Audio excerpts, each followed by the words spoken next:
Hi, welcome to lesson 3. By now you should have pretty much gotten the handle on the basics of the main stems and the focal flowers and the filler. And of course you can always practice that. We'll do that in every lesson. But in this one I think you know enough that we can go a little further along. And what we're going to do today is create a mood and show how you can use the flowers to do that with the color or the type of flowers. You can use a container. Maybe you have kind of a modern container or a colorful one. Usually you'll want to use a neutral color, but if you're going for a mood, you might want a bright color if it goes with the flowers. And just generally how you arrange them can affect the mood. So what I'm going to go do is show you 2 different moods with some of the same materials. So for the main stems here, I've got horsetail rushes. You can often get those at florists, so hopefully you can get some of these at some point. So we'll do, again, 1, 2, and with really skinny material like this, you can go a little longer than 2 times the width of your container. So,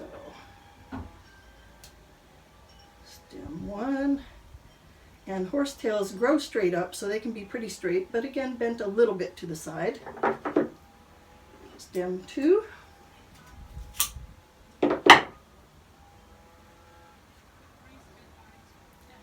And again with horsetails, since they're so tall, you don't have to do the exact 2/3 proportions.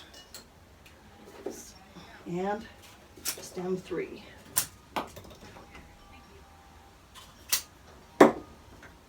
So here's your main foundation. And then for the focal flowers, I have some dahlias.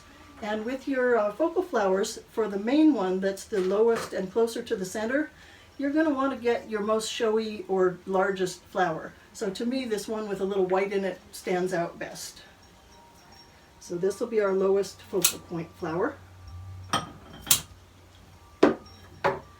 And dahlias are also a good reminder that some flowers last longer than others. If you're not familiar with flowers, or if you're picking them in the yard or a field, you might want to do a test run at home and put some in just some water, see how long they last. Dahlias are notorious for only lasting a day or 2. So if you want an arrangement that's, say, for a dinner party, or you want it to last a long time, maybe make sure you don't use dahlias or hydrangeas or some wildflowers that might not last as long. So we push this forward so it's leaning forward.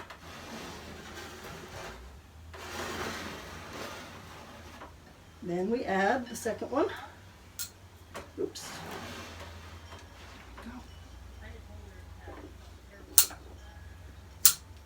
And again, strip off the lower leaves so they're not in your water. Second stem. This guy can go a little bit lower. Okay. And the third one. And remember not to have flowers straight staring at the viewer, but tilted a little bit and facing up. That would be down, that would be up. It's pretty obvious with flowers like this.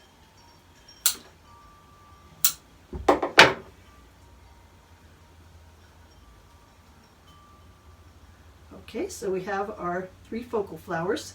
It's also good to put 2 of them, either 1 and 2 or 2 and 3, put 2 of them close together, and that way it won't be real symmetrical like a triangle.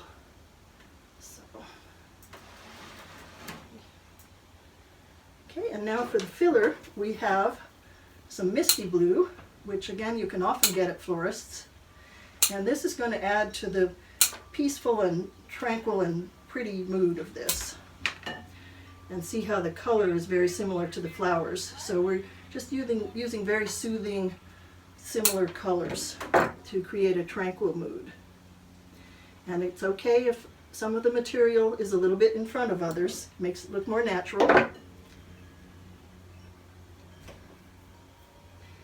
And again, have it go a little bit in front and a little bit over the lip of the container. And you want to hide the kenzan.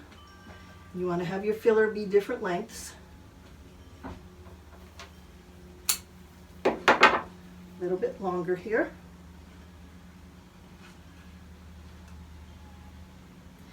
And because this is a little bit fluffy and sparse, the misty blue, I'm going to add some leather ferns too. These are a good way to not only hide your pin frog, but just add a little greenery and life to any arrangement. And again, the ferns kind of add to the tranquility of it.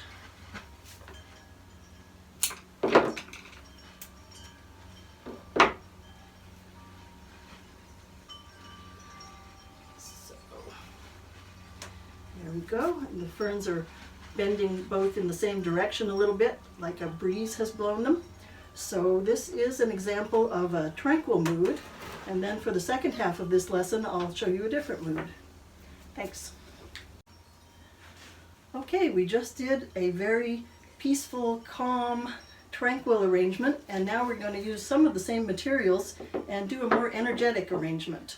If I had another container handy, I might use a brighter colored one or a square one, just something with a little more oomph to it. So in Wafu Ikebana, as in some other schools, the container is just about as important as the flowers.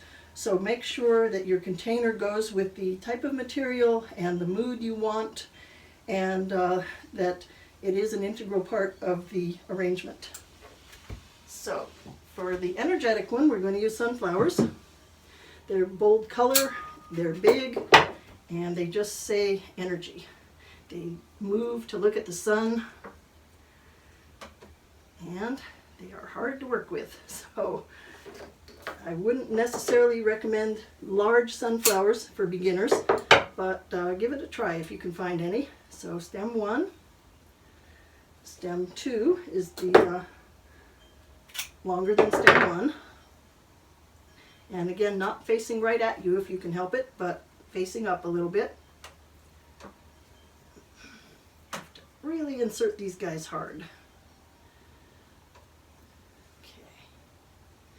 And then step 3 can be closer to this one or this one, but again, not a triangle equal distances apart. And I often like to put step 3 in the back for some depth.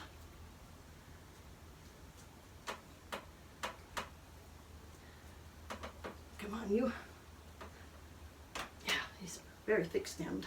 Okay, so now you have your basic structure. And remember, for the arrangement we just did, I used misty blue, which is very wispy, and now we're going to use this type of status, which is more bold and a bolder color to go with the sunflowers.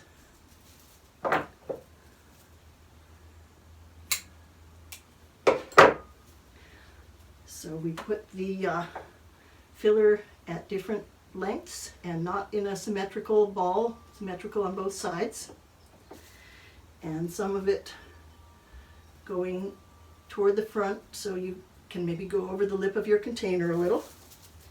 Here's a tall one.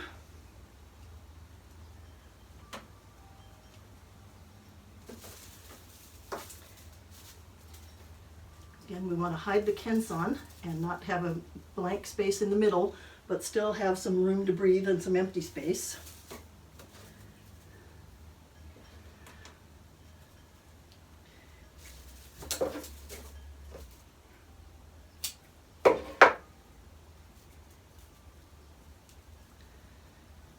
Okay, so see, we've got bold lines with the straight lines here, the bold sunflowers, the bright colors, and tweak that. One more in front, I think. Again, I can't always see the final product from the back, so I may have to tweak it a little.